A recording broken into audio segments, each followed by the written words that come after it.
Il est possible que pendant ton adolescence, tu as regardé comme moi Dragon Ball ou Dragon Ball Z sur anciennement des 17 où tu pouvais regarder tranquillement l'animé posément dans ton canapé et tu t'es peut-être posé un jour la question pourquoi au début de Dragon Ball Z, Vegeta a les cheveux rouges. Et c'est dans cette courte vidéo où je vais répondre à ta question qui est quand même une question que je trouve assez pertinente. C'est vrai que c'est qu'un détail mais c'est toujours une information sympathique à avoir. Donc voilà, je te donne sans plus tarder la raison de pourquoi Vegeta a les cheveux rouges dans les premiers épisodes de Dragon Ball Z.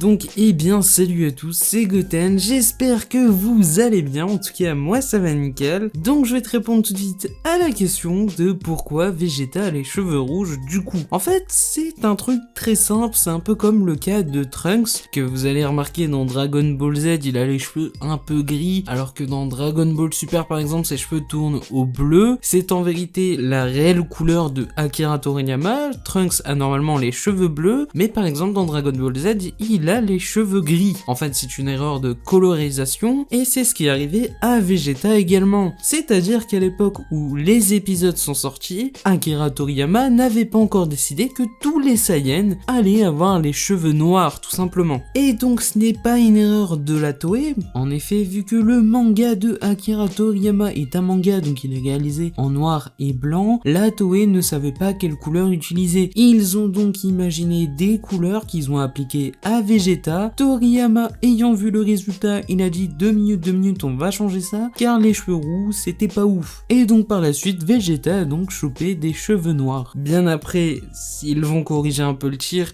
et d'ailleurs dans Dragon Ball Z Kai, Vegeta a bien les cheveux noirs au début de l'animé. On notera tout de même que la Toei s'est quand même permis quelques changements, par exemple avec Broly, même si ce n'est pas un film canon, où Broly a tout simplement les cheveux violets alors que c'est un Saiyan de sang pur, car bien évidemment je précise, je parle des Saiyans de sang pur, car en effet Trunks étant issu d'une Tarienne Bulma ainsi que son père Vegeta, il est logique qu'il obtient les caractéristiques de sa mère ainsi que de son père, donc il est logique qu'il n'ait pas les cheveux noirs totalement. En tout cas voilà, j'espère que cette vidéo vous a plu, j'espère que j'ai pu répondre à cette question que vous êtes peut-être déjà posée. C'était Goten, n'hésitez pas à me dire si vous aimez ce style de vidéo et si vous en voulez à nouveau. En tout cas voilà, je vous dis à la prochaine pour de nouvelles vidéos, ciao ciao.